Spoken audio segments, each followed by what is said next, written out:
Yes. Hey, there you go. Loud enough. Hi. Good to see you guys. You doing okay? Yes, awesome. One of you is doing great. Glad to hear it. Glad you're with us this morning. I want to invite you to join us as we sing and worship to our God together. He is worthy. So I want to encourage you to press in this morning to Him. Will you join us?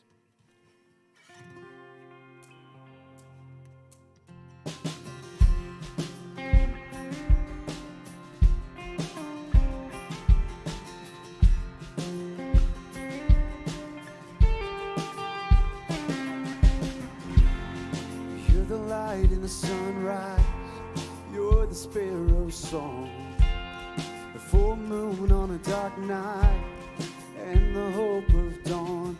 All of creation is crying out.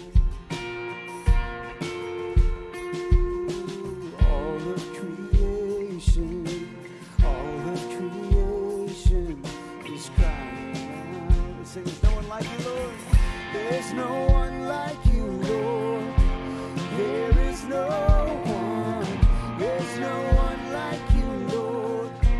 There is no one. How great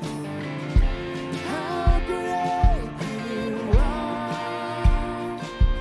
Oh, Lord, there's no one like you.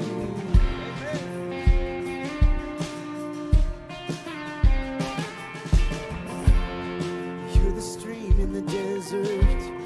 You're the ocean's roar, the bedrock of the mountain, the life in the soul. All of creation is crying out. All of creation, oh, all of creation is crying out. Yeah. There's no one like you, Lord. There is no one. There's no one like you, Lord. There is no one. How great you are.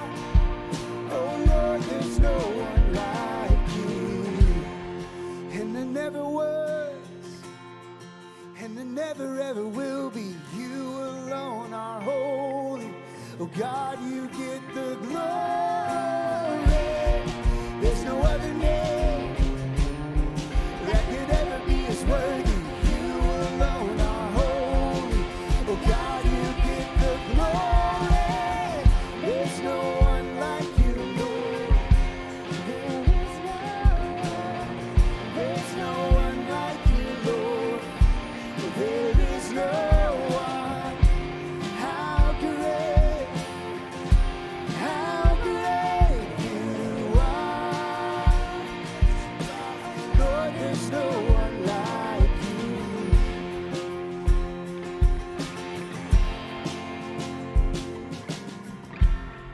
You're the groom to the widow who can't carry on. And you're the dad to the orphan who's never known love. You're the grace for the sinner. You're our only hope. You're the party for the prodigal. Oh, you're the welcome home. There's no one like you, Lord. There is no one. There's no one like you, Lord. There is no one. How great you are. Yes, you are. Lord, there's no one like you.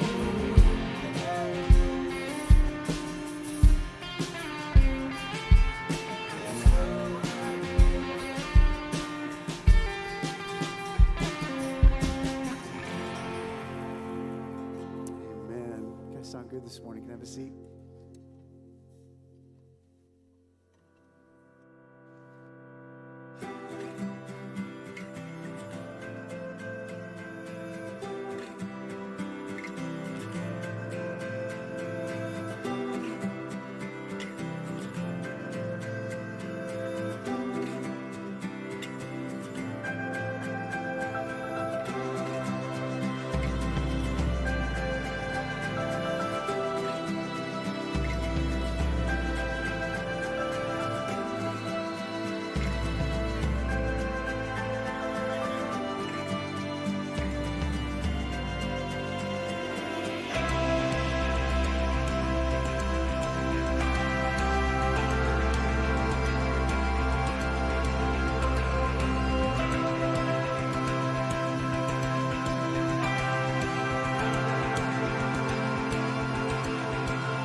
morning, everyone.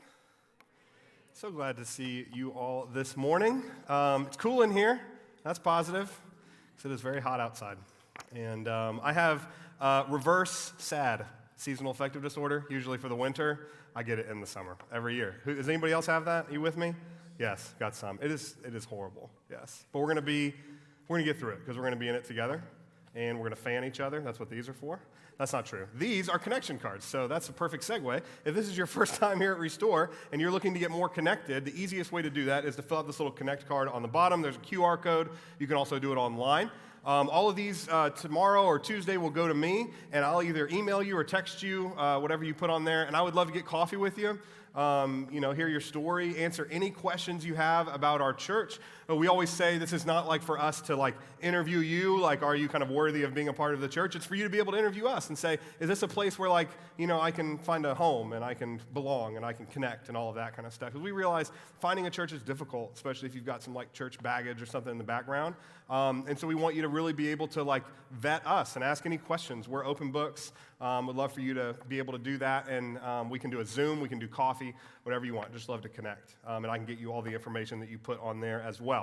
Now, today is a very special day because today is the first Sunday of something we call Summer Mixtape. It is our 4th annual Summer Mixtape.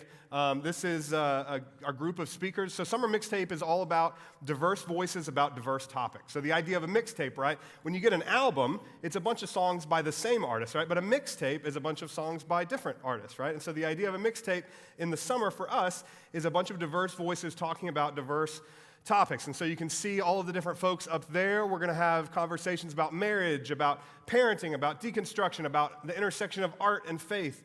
Today we're having an incredible interfaith conversation, if you want to go to the next one, with Rabbi Kelly Levy and Imam Attia Amoro and myself. That's me in the middle. I don't know if you could tell. Yes, Kelly and Attia are right there. They will be coming up in just a second. Sorry to make everybody look at you early, but they're going to look at you in a second. We'll talk more, but they've become good friends of mine over the last couple of years, and I'm so excited to have a multi-faith conversation this morning, talk about the multi-faith work that we've been doing in Austin, and let you learn a little bit more about Islam and Judaism and all of that kind of stuff. They're incredible folks. I can't wait for y'all to hear from them in just a second. Now, I want to highlight one more, and that is our last Summer Mixtape. So go to the next one. We've got Meredith Miller. So I want to highlight this because Meredith is awesome. If you're connected with her, you should. If you're not connected with her, you should be. She's on Instagram, also meredithandmiller.com. I think she does the very best work in kind of this Christian space around parenting and the idea of parenting and talking to your kids about Jesus in ways that hopefully don't have to be deconstructed later on or require a lot of therapy or things like that. She just does incredible work in this kind of post-evangelical Christian space. And so we are bringing her in. She lives in LA with her husband and family. They are co-pastoring a church there, but she also does all of this incredible kids ministry work. So we are bringing her in July 17th. She's going to preach here Sunday morning, but the reason that link is on the bottom there is because that Sunday evening, we're going to partner with about 5 other churches and do kind of like an interactive parenting type training with Meredith. We're going to offer childcare. You're going to be able to ask any questions that you have about how do I, parent in this space? How do I talk to my kids about this issue or that issue or anything like that? It's a totally free event. All of the churches are kind of coming together to pay her and bring her out here so that we can do this all together, and we're super excited about it. So if you want to register, go to restoreaustin.org/parent. We need that if you want to take advantage of the free childcare that we will have that evening. So if you would like to be a part of that, whether you're a parent or not, whether you're just going to be a parent someday or you're just interested in interacting with kids around these types of things, would love for you to be a part of that. July 17th, we'll keep announcing it, but wanted to get that in front of you this morning. Now, it is our time of good news. So if you have not been here before, good news is a time that we practice every Sunday where it's just kind of your time. You just get to kind of shout out some good things that have been happening in your life over the last couple of weeks, couple of months, and we get to kind of celebrate together. So who has some good news to share this morning? I'm start calling on people. John. Let's go, John. New job. Awesome, man. So excited for you. What else? What other good news? Yes. Hi.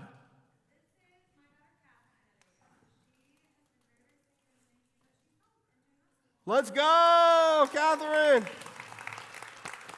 We have been praying for baby Catherine for a very long time. It is incredible to have you here with us. Love you guys. What else? Anything else? Other good news? My sister is 2 years clean and sober as of last week. Oh, that is awesome, Reagan. 2 years. Very cool. Okay, one more. Kelly. My parents are here from Wisconsin. Oh, Wisconsin parents. Thanks for bringing that cool breeze down with you. Appreciate that. Thank you, Dorian. That's what I'm talking about right there. Thank you. That's a great point. That's a great point. Y'all helped us out. It is so good to be with you all this morning. Thank you so much for being here and for just being a part of the Restore family. I want to invite you to stand now. We're going to continue in worship.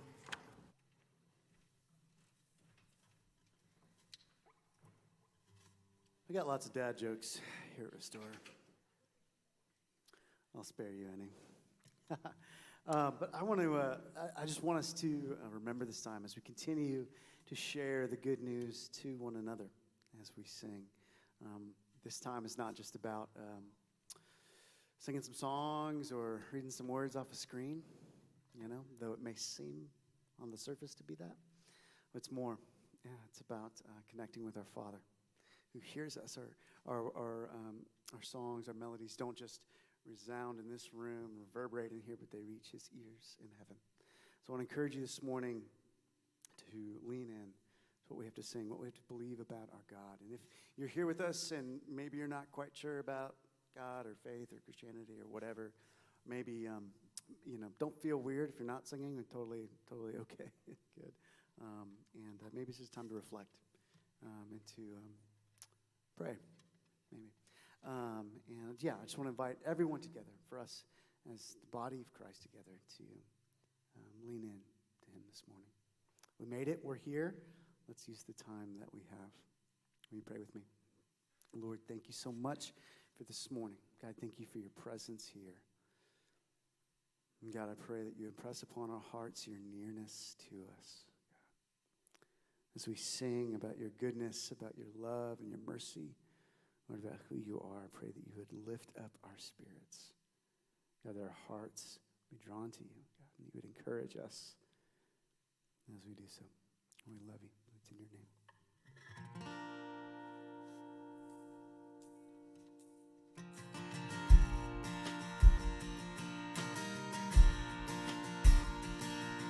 No height or depth can separate. That's love who can escape. Your faithfulness, an endless sea, so full of grace and mercy. We sing, God is so good. Oh God, he is so good. God is so good. He's so good to me. Yes.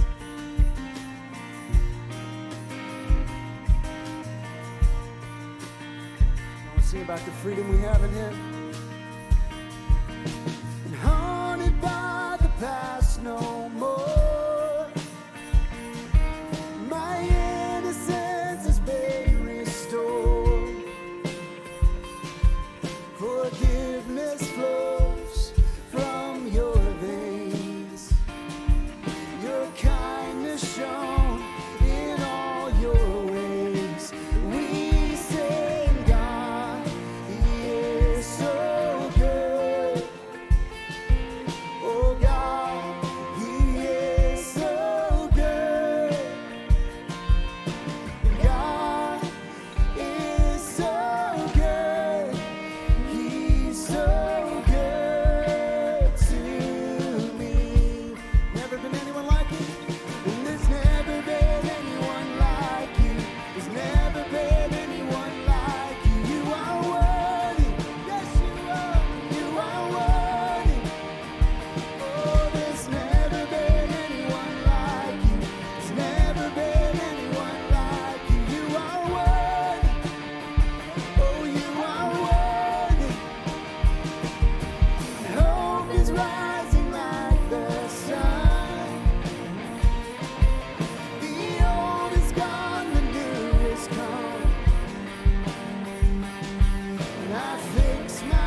to him. Oh God, You are good. God, you're so good. You're so good to me.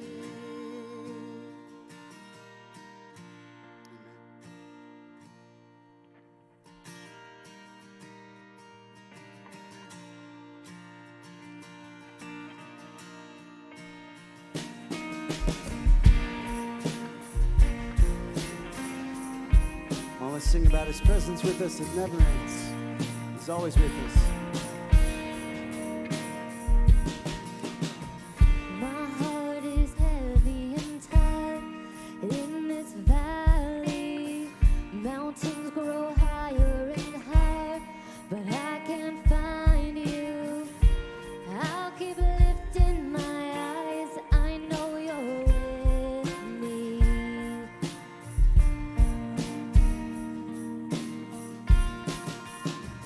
I hear your voice when you cry, comfort, comfort. Sorrow may last for a night, but in the morning, your joy breaks in with the light. I know you're with me. I know you're with me. You're for me. You've been behind me. You go before. You walk beside me through darkest valleys. I know you are with me.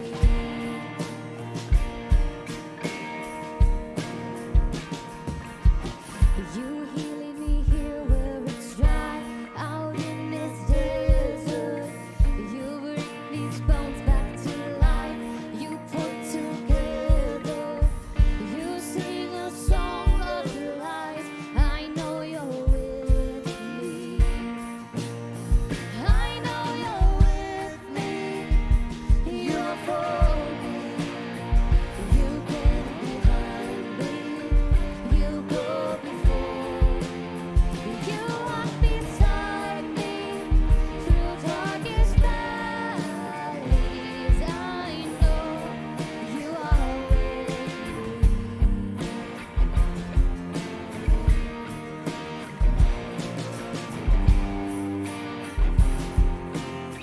Sing with me. You will be praised. You will be praised. I will wait. You will be praised. I will wait. I know you're with me. You're for me. You've been behind me. You go before. You walk beside me through darkest valleys. I know you are with me, and I know you are with me. You are with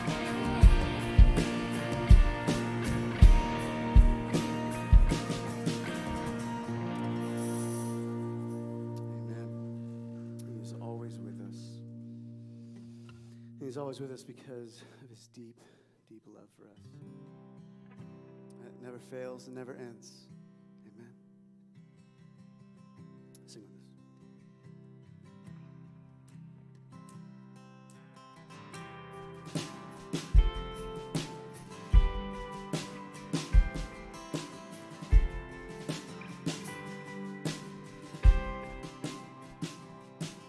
You don't just tolerate us, you don't have somewhere to go. We're not your trophy children, you abandon when we roam. Your mercy's not a favor, and your presence isn't rushed. Oh no, our God is love.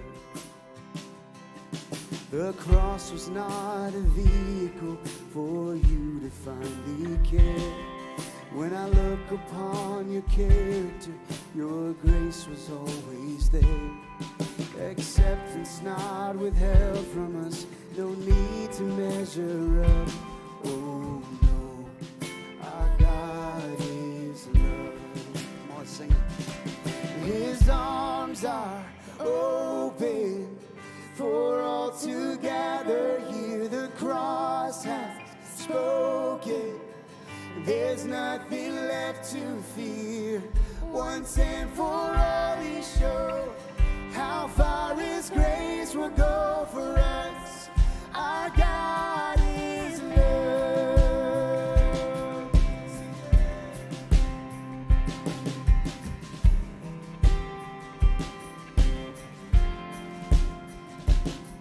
How vast the Father's heart for us will never reach the end. And I thought for sure I found it, but he proved me wrong again. So much higher, so much wider, so much deeper than we know. Oh, our God is love. His arms are open for all to gather here. The cross has spoken. There's nothing left to fear. Once and for all he showed how far his grace will go for us. Our God is love. Whatever picture I have isn't good enough. Whatever picture I have isn't good enough. Whatever picture I have doesn't sum you up. It couldn't sum you up. Sing that with me. Whatever picture I have isn't big enough. Whatever picture I have isn't good enough. Whatever picture I have doesn't sum you up. It couldn't sum you up. He's overcoming every grave, overwhelming all our shame. It's overflowing, it's overflowing. Our God is love, overcoming every grave, overwhelming all our shame. It's overflowing, it's overflowing. Our God is love. One more time. It's overcoming every grave, overwhelming all our shame. It's overflowing, it's overflowing. Our God is love. And his arms are open for all to gather here. The cross has spoken. There's nothing left to fear. Once and for all he showed how far his grace will go for us. Our God is love. Oh, our God is love. Yes, Lord, you are love. The complete picture. Not just some imitation. Not some distant figure, God, but you are love here with and for us, God. And we know, Lord, you will never leave or forsake us. God, you love us so deeply.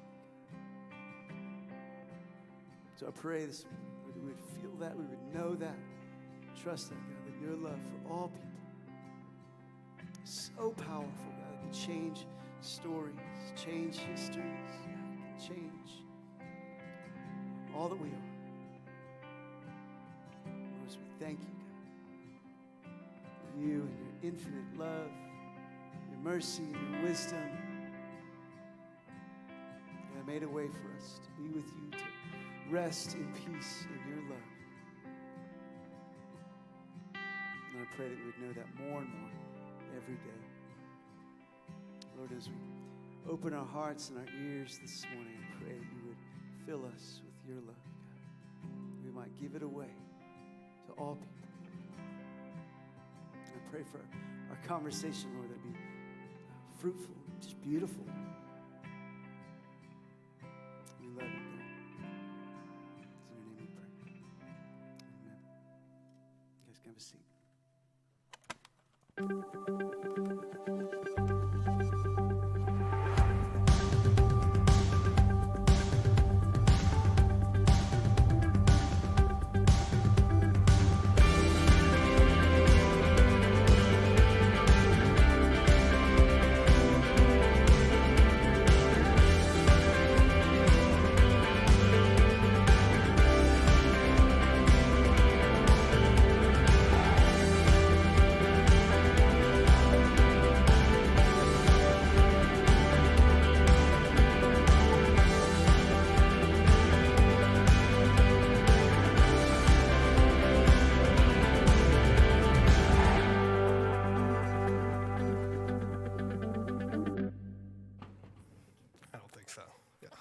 Kelly asked if young people really know what a mixtape is.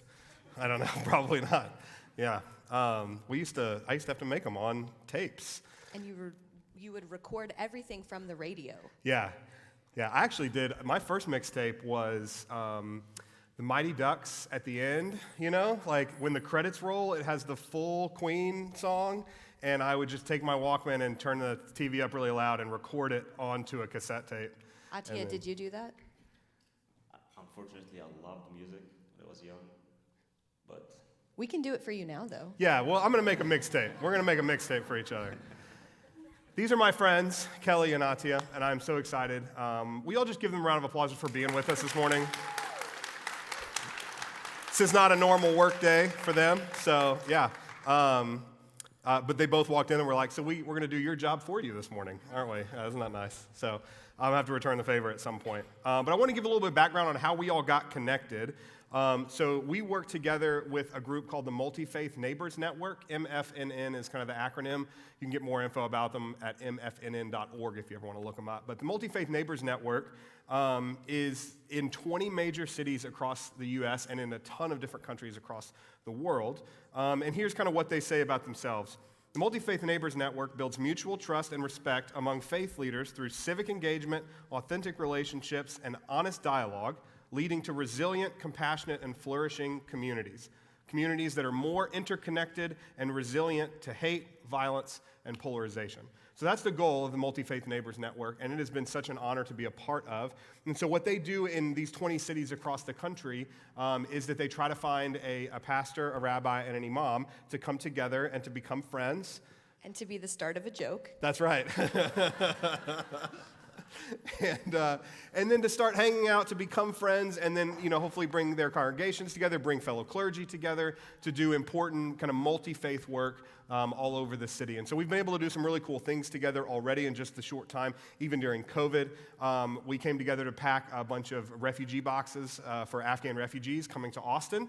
That was really fun, and delivered them to the Refugee Services of Texas together. So this is just kind of the next thing in a long series of hopefully a long friendship and partnership together. So I want to start out, though, by letting you all kind of introduce yourself by telling just a little bit of your story, including kind of how you came to be a part of the religion that you're a part of and how you stepped into being a clergy member. So, Rabbi Kelly, why don't you start us off? Hello, everyone. Did somebody say shalom? Hello kind of sounds like shalom. I mean... Yeah. So my name is Rabbi Kelly Levy. I am an 8th generation Texan. I beat Zach. Yes, you did. Yeah. I was born in Austin, but I grew up in San Antonio. And yes, there are in fact Jews here in Texas. Not many. I get that question a lot, and we all know each other, as it turns out. But we, here in Austin, I'm very excited that I get to serve as the associate rabbi at Congregation Beth Israel, which is the one congregation that's not on the big Shalom Austin campus. We're the ones that are over off of Shoal Creek.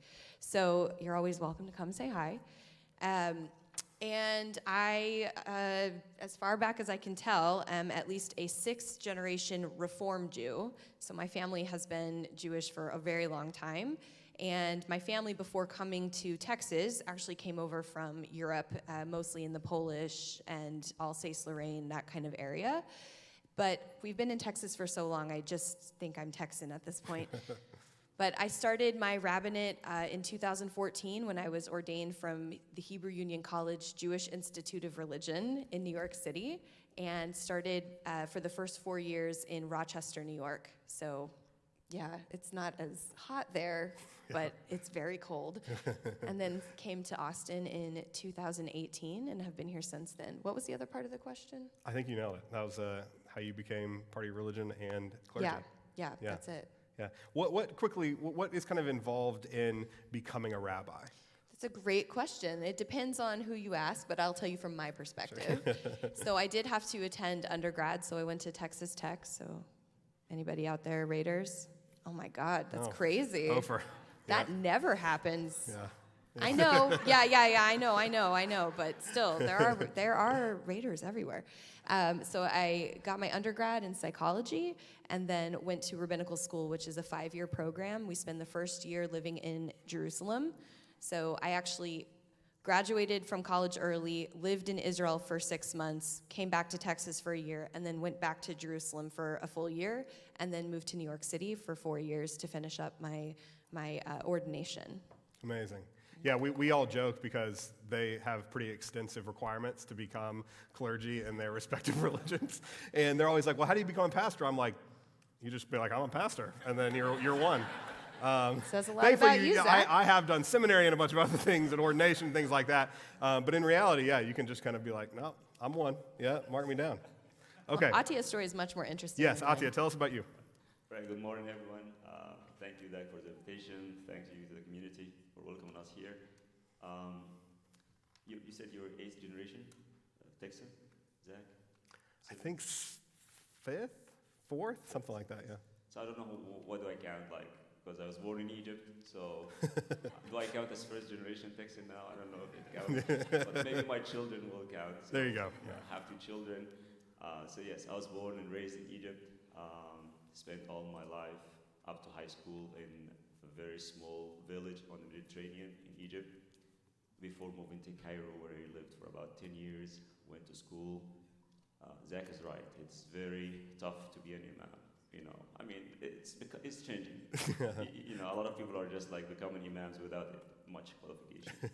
But I had to do probably about, I don't know, like 23 years or about 20 years of 20 years. Studying like seminary, studying elementary, middle, high school, college, and then grad school.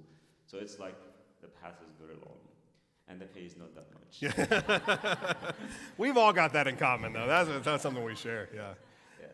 Yes, and I moved to Texas here in 2012. So I've been here about like almost 10 years now. I've served as the Imam of the Islamic Center of Greater Austin, East Austin, and now I'm serving as the Imam in the Islamic Center of Lake Travis. I don't have a boat yet. I don't have jet ski, so hopefully soon I will have one. Yes. So I'm also praying for that, yes. Yes. How did I become an Imam? Yeah, like, I guess why? Did you always want to be one? Yeah, I think, growing up, my generation, everyone, I think it was, I don't know, the beginning, or maybe it started earlier, but everyone was becoming more materialistic and, deviating away from God and from the truth.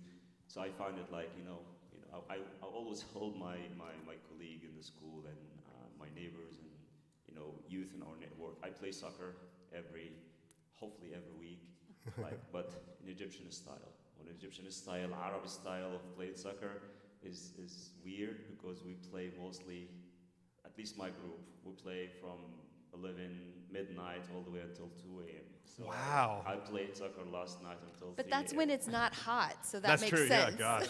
We play indoor anyway, so. Yeah, I played soccer in Egypt like barefoot, so we play barefoot like when it's very hot and we don't have grass, we don't have like turf or grass, so you play on actually where it's like small bubbles, so it's so hot, maybe 40s or 35 around, and you're just running, so you have like all the sores in your feet. So yes, and I grew up farming, by the way. My father had a farm, so I grew up farming until high school. I wish I can go back and experience this again, but I don't know how different that would be. Yeah. So how did I become an imam? Or what made me an imam? I had an uncle who always prayed. He had like many sons, and he wanted one of them to be an imam. So he kept pushing one of them. None of them wanted to be an imam. Then he turned to me, Attia, you are my last hope. And then he died, before I officially became an imam. And then maybe I said this was the goal. And then I found out that my mother is making prayer to God every day that, oh Allah, make Attia an imam, make him an imam. Then I actually started teaching English. So I learned English in Egypt, so I started teaching English for about 3 or 4 years. Okay. And then I thought that's it. I'm free now. I don't have to be an imam. And then suddenly I'm back again and then on the path. So it was an interesting path. Oh, that's the power of a mother's prayers. Yes. Yeah, absolutely. Or mother's guilt. That's right, or a mother's guilt, yeah. One and the same, maybe, one and the same. Awesome, okay. Now, obviously, the United States is a majority Christian country. And so as minority religions in a majority Christian country, I know that you all deal with misconceptions about what you believe, how you practice your faith, things like that, especially from, Christians. They're all out there. No one here, though. No, we're great. We're talking about other people that are terrible. Yeah, none of them are here. We're all awesome. But what are some misconceptions that people, have had about your faith, and what does it look like to kind of correct some of those things? You go first. Attia, you want to go first? Yes. Gil is right. This is not the group we're talking about. but honestly, in Austin, I wouldn't say in Texas. In Austin specifically, I think as people of other faith, I think we feel welcomed, and we don't experience that much of what other people experience in other cities. But I think maybe one I can highlight is you're Muslim, then you shouldn't be here. This is Islam is like a Middle Eastern religion. Islam is Arab religion. Why you are in this country? And you always hear this, go back home. This is not your place. This is something that we always hear. While it's if you study history, taking class at UT, and a lot of stories that we read, from back on the time, there have been all those Muslims. They even reports that they came with the first explorers. Oh yeah. Yeah. So I mean, it's regardless. We're here. So we're here. So yeah. That's one misconception. Because Islam is a universal religion. We believe that Islam is a universal religion. So it is practiced wherever people might want to, and then a lot of people migrate. So it's everywhere. That's awesome. That's one. That's great. The second is good. Yeah, you have one? This is hard to answer because you could look at it from so many different perspectives. So there's the historical perspective, there's the more contemporary stereotypical perspective. So, from the historical perspective, there's a lot of misunderstanding about how Jews practice their faith. And, I think one of the things to keep in mind about Judaism today is that we have different branches of Judaism. So when people picture a Jew, they're often thinking of what I would say is an ultra-Orthodox Jewish person, somebody, a man who has a big beard, who has what are called peyot, the earlocks, and has the big hat on, and the women who are dressed, in what's called sniut, or very modest clothing, and they would be covered up. Women don't have a voice in that branch of Judaism, and those stereotypes that you're picturing are true a lot of the time in that particular branch of Judaism. But in modern Orthodoxy and in conservative Judaism and in Reform Judaism, it's just not true. I mean, in ultra-Orthodoxy, you wouldn't find women who could be rabbis, but hello. There's one right there. Last weekend, we celebrated the 50th ordination of Sally Presand, who was ordained as a rabbi, the first from a seminary and the first in the United States. This last weekend was 50 years. So it's very common that I will meet somebody and they'll find out I'm a rabbi and they'll say, women can be rabbis? And I'm literally standing right here. So yes, but it's one of those things that there's a misconception about how the different branches of Judaism function and what the differences between them all are. Yeah, that's good. I think that was something you've taught me a ton about. because I had an assumption of like maybe like two different kinds, right? There was like ultra Orthodox, and then there's just like people who just like call themselves Jewish, but like don't really do anything, right? Yeah. Like engage with the faith. Like Reform Jews. Yeah, no, not you. No, you're great. You almost got me. You almost tricked me into being mean. No. Yeah, it's a really diverse crew. But the Austin population is relatively small like, compared to other major cities in America. Definitely. It's one of the things that growing up in Texas was different for me than when I was in New York City. Yeah. So in New York, you get the high holy days off. Those are days that everybody in the entire city takes off because there are a lot of Jewish students, but there's a lot of Jewish teachers, Right. and they wouldn't have anybody there, so they Sure. get those days off. Whereas I would have to go and bring a letter and get an excused absence, and if I had to miss a test and have it rescheduled, because they always schedule tests on those days. Man.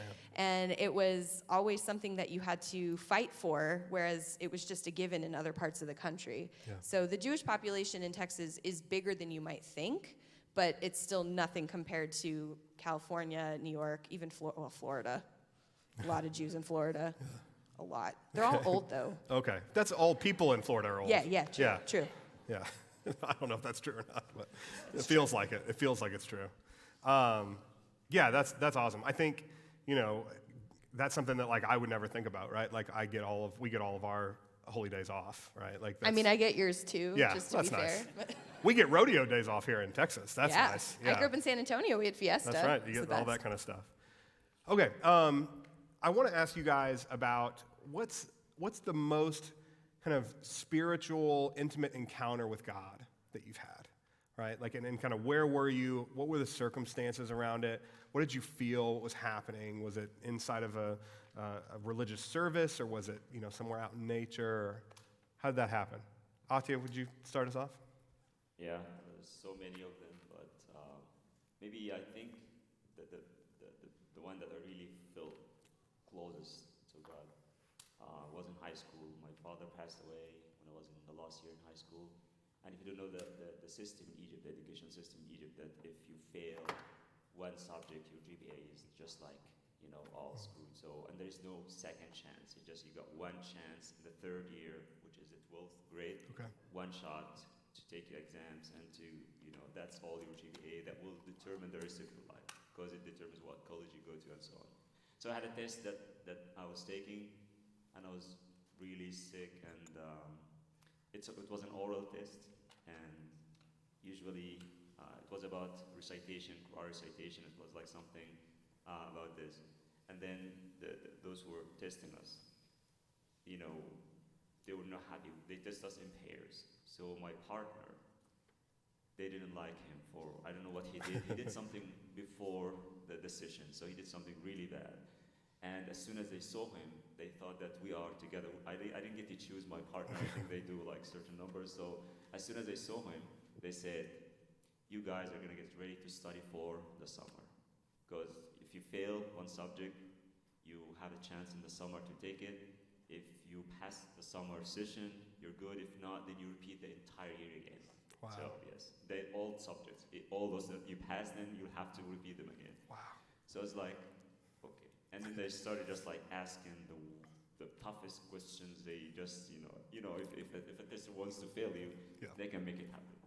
And it's an oral test that they didn't have anything written to really stick to, so it was just like out of their mind, just making up any questions. And I just like say, every time I try, and then it's tough. So out of like maybe 5 or 6 questions, probably I didn't answer maybe 1.5 or so. And then they said, okay, get ready to study for the summer.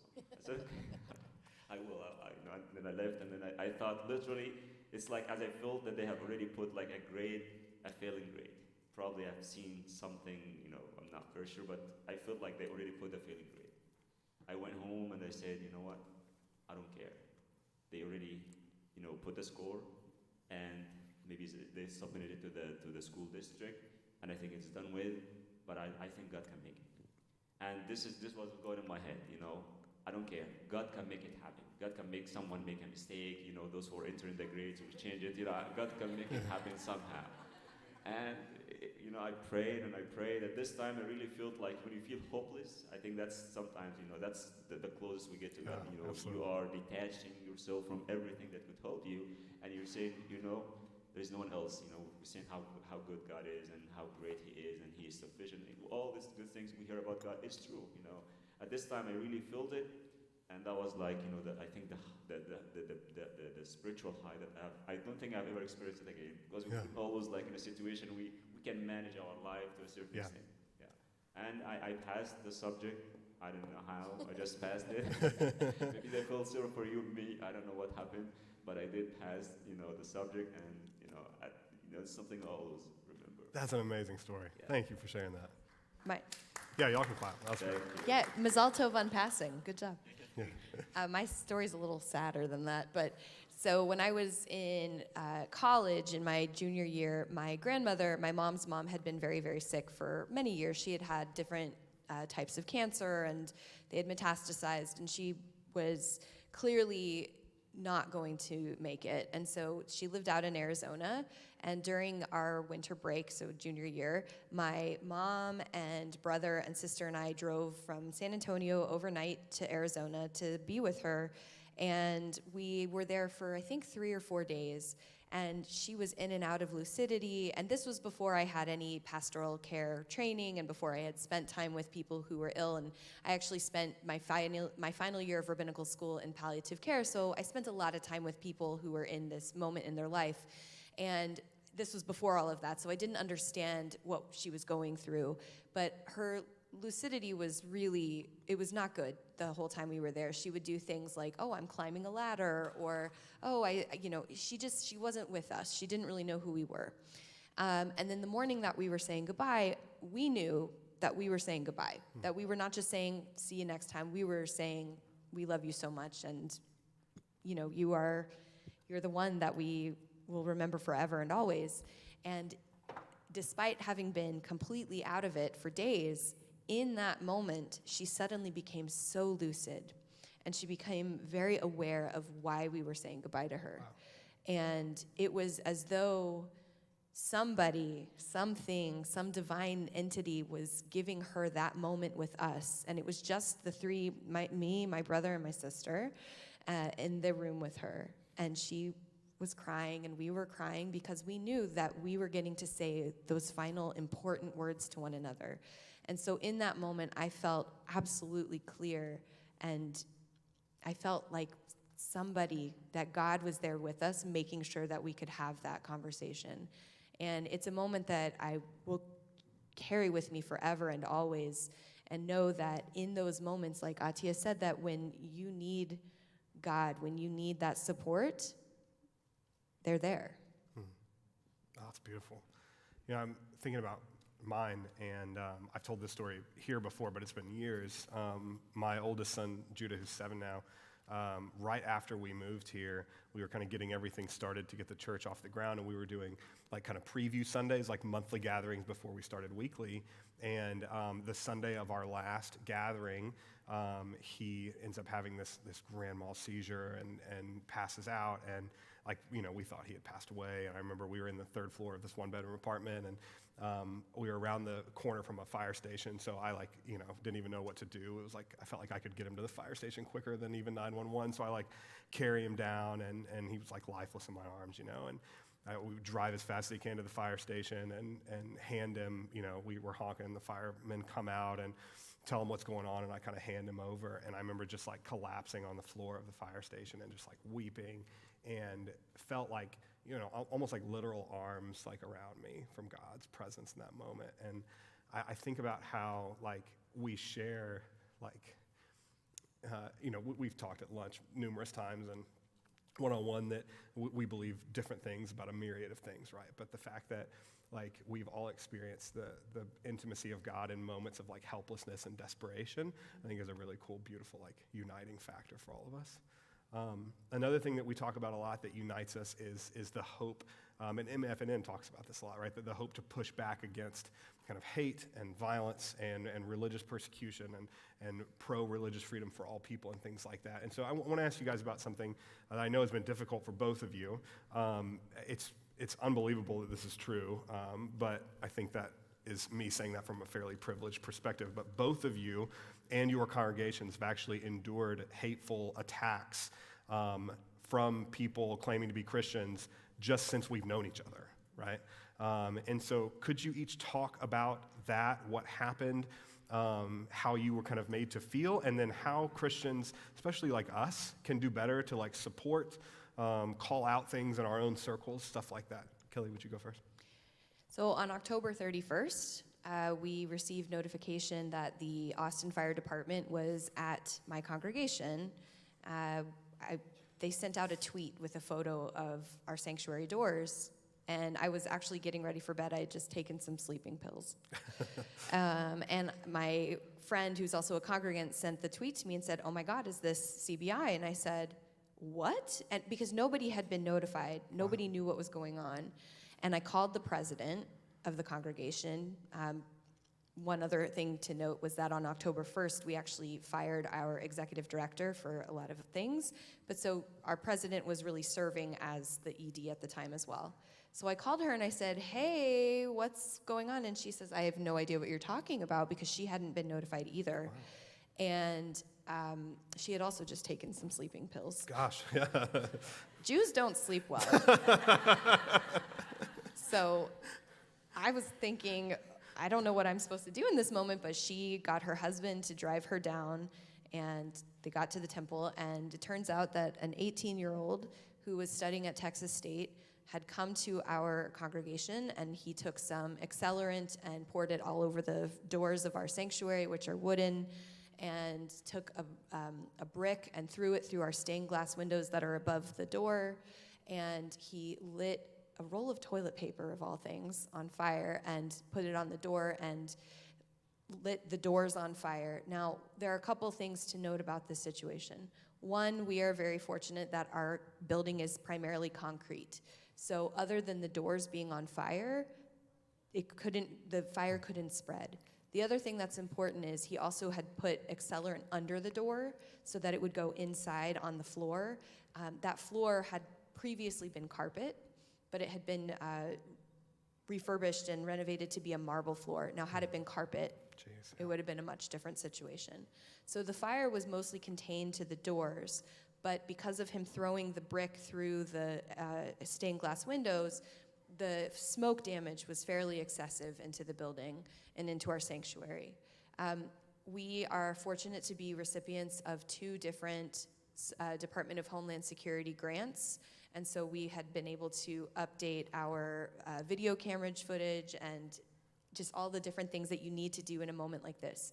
So in addition to that, our cantorial soloist, the wonderful woman and my friend and colleague who does all of our music for us, remembered that this was a Sunday night, that from the Wednesday night before, she was leaving from being here, and she was in the parking lot, and there was this random car that showed up and was being a little bit sketchy, which happens a lot in a synagogue, just so you know.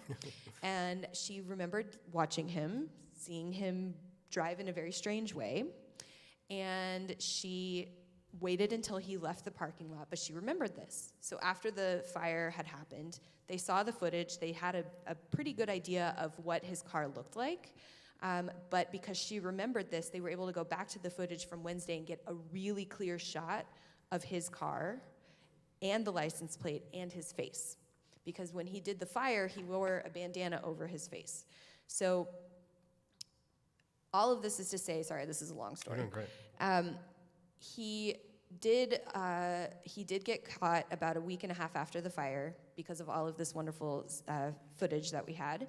And in the time that he got caught, it turns out that he was a freshman at Texas State. He already had been arrested for some assaults against people of color.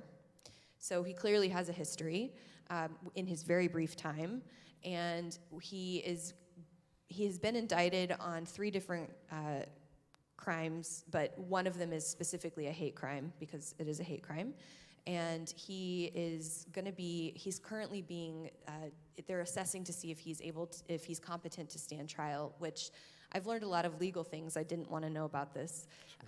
At first, when I found out he was 18, I thought, oh my gosh, we have to do something to help this kid, to do some restorative justice.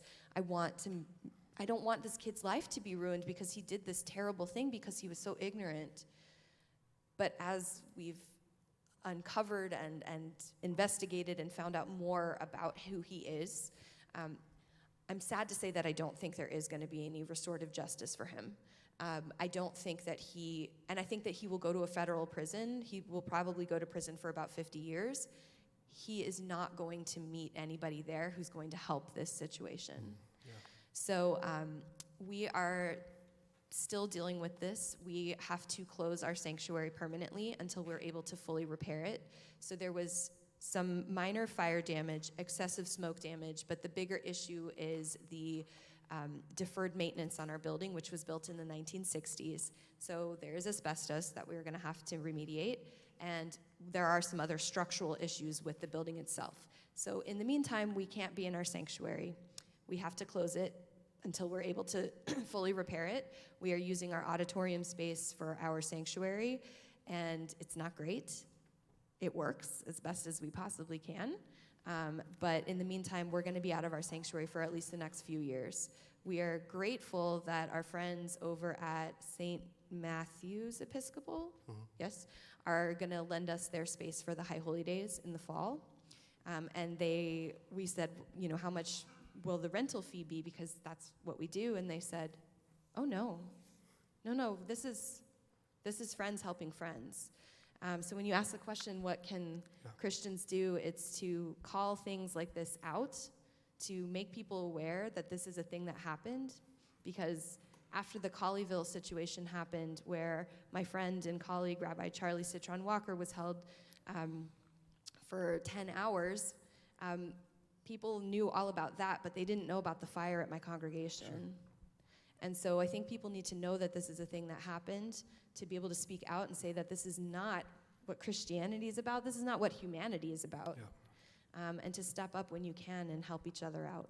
Yeah, that's beautiful. And you guys actually used, on Thursday before Good Friday, right, you used Vox's. Not for Good Friday, but for Passover. Not for Good Friday, obviously, yeah. For Passover. Passover, yeah.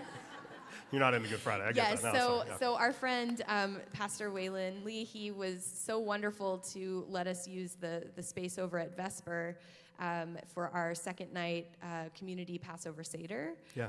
Again, for free. Yeah. We're not asking, y'all don't need to do things for us for free, but we don't own this space, but yes.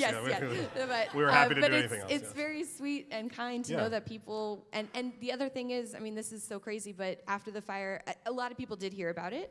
And without asking for any donations, we had over $600,000 come in from over the entire country, the world. Yeah, I love that. Yeah, I thought it was so cool that, because we were there, we did a joint Good Friday service with Vox and a number of other churches that we work with on a regular basis, and y'all were there doing Passover stuff the night before. I was actually there last night. We used their space for a dinner. Cool. Yeah, thank you, Callie. Thank you for sharing that. Attia, tell us about what happened to y'all. Yes, do you want the fire one or the big one? Both. Tell both. Yeah, shortly, yes. So the place where I moved to now, Islamic Center of Lake Travis, I think in 2017 or 16, the same thing. We received a call around 3 a.m. in the morning, and then there is a fire in the building. It was, in the construction phase, so we were about to end, complete construction. And then we received a call that it is burned to the ground. So that was completely gone. It's not a big building, it's a small building, and we're not at the advantage of having any concrete, so it was all wood, so it was easy. Few minutes, it was all gone. Yeah, so we're lucky again to get so much support from the community. One thing I grew up learning in Egypt, and it's established in our tradition that violence, hate has no religion. So we learned that if something like this happens, never blame it on any religion. Individuals who either misunderstand the religion or are not part of the religion, or who have other issues that they need to work with. Yeah. So again, we received a lot of donations from people, from our neighbors, from everyone that were able to again resume construction, restart construction again, and we completed the mosque, and it was built in 2018, completed, and then it's there now. And it's beautiful. It is beautiful. Yes. Yes, so you're all welcome to join us anytime. It's considered like you're going in a picnic. You'll have a lot of fun there. Forget about the mosque. It's like, the outside of the mosque. Yes. Yes. So this was the place where I serve now. I moved to this place in December. In September, where I used to serve, the Islamic Center of Greater Austin, 9/11, and when it's 9/11, every Muslim is just like, this is a day that I'm going to receive so much, heat from people. It's less and less now, but it is still happening to a certain extent, But on this day, I'm going to the mosque in the morning, and again, you're lucky because the service starts at 9 or 10. It's good. I have service at 5 a.m. in the morning. I have to go to mosque at 5 a.m. in the morning. So you can imagine playing soccer until 3 a.m. in the morning. That's a personal choice, though. Yeah, that's. Yeah. I'm enjoying it. No sleep deprived. Muslims are never sleep deprived. Yes. So I find this sign. I think Zach shared it in his Facebook page. I don't remember everything, but I think it says, you Muslims are as filthy as pigs, and we will cleanse you with the blood of Jesus. And it was like, I think that the sign had the head of a pig on a stake, and then the sign, so it was blood in it. So it was like, and to be honest, from my perspective, I didn't think that this is a big deal. I was just about to go and remove the sign, trash it, and just like, no big deal. But the mosque administration, no, wait, we have to. By the way, we didn't catch the guy that did the fire, and there's no luck with this. And the same thing with the sign, we reported it, they did the investigation, but there's no way we can tell. Even the cameras, they put it from a spot where the camera will not be able to catch them. So, just like a file, and the case closed, and there's no issues. But again, we're not experiencing anything like serious. Again, we continue to feel the support from the community.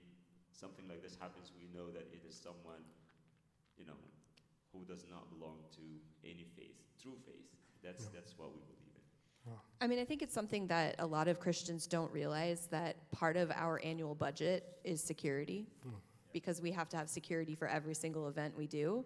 And when the fire happened, we had to go from having security just for Shabbat services and for other holiday events and community events to every single day. And we have a security guard on our premises every day. And I said we're the ones that are not over at the campus, so they have a whole wall. They are within a very secure space. We are not. And so we have a security guard every single day. We also have a pre-K program at our congregation, and we have to protect our children. My children go there. Yeah. And it's something that I think a lot of other faiths don't really. I mean, do you guys have security? Yeah, absolutely. Like any event, like a congregation like this, you'll always have a security. Mm-hmm. Sometimes we can do it on our own. We have people who can take care of the job. Mm-hmm. Most of the time, like any service, we have to hire the police officers, or Travis County has been very helpful. Yeah, Travis County Sheriff's Department. Shout out to them. They're great. Yes, they're very helpful. Yeah. And so we probably were against the bill to cut. Yes. Yeah, I think that's just something, like you're saying, that we wouldn't think a lot about, right? I also think, like Attia, from your story of you walked up and there was the drawing of the pig head on the stake, and we're going to cleanse you with the blood of Jesus. Yeah, it's yeah, that's right. It was was it like a fake pig head or something? It was I think it was a mask, but something, or it was a real. It was something gross though. But that you walk up and you're just another day. Which for both of our faiths, that's just yeah, but for both of our faiths, pig is a really. We don't do that. Right, so. right. And the person obviously knows this, right? That's a part of the intimidating part. But yeah, I just think that stuff that I'm just glad that we can be more aware of and to speak out against. And I think that we have a responsibility as Christians to speak against people that are using the name of Jesus in hateful ways. And unfortunately, I think we see that that's on the rise. All of the studies and stuff hate crimes, specifically religious hate crimes and stuff, are on the rise. Racial hate crimes are on the rise and things like that. So I think we have this responsibility as Christians to speak out against that.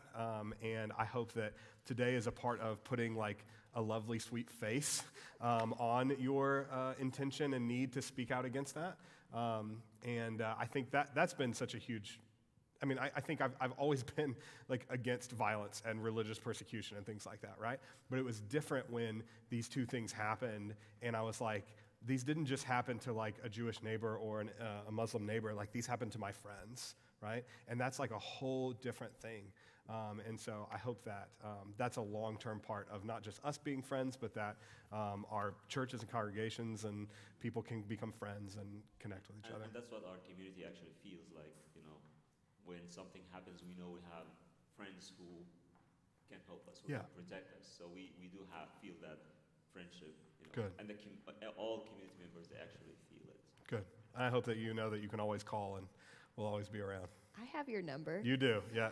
Anything you need. Well, any last words for us before we close it out? Just thank you so much for having us and for starting this conversation. And I know that we will do this again sometime so we can do your job for you. Absolutely. Anytime. You're always welcome. You had more questions, so we can do those another time. Yeah, we will. Yes. Thank you, Zach, again for the invitation. And to the team, I really loved the... Yeah, Attia said, he's like, my services are so boring. Yes. You get advantage of first Zach, and then standing when music is being played. I don't know. Is this a tradition that you always? Yeah. So it is actually helpful. Like you really get to stretch out, and it's good, And I mean, we do it too. If I bring my son here, I'll be in trouble. Oh, well, yeah. Well, right now, actually, we're going to go do baptisms for both of you. So we'll go out in the back. So bring your son next time. And yeah, it is hot. No, I'm just kidding. No, I'm so thankful. Y'all give them another round of applause for being here.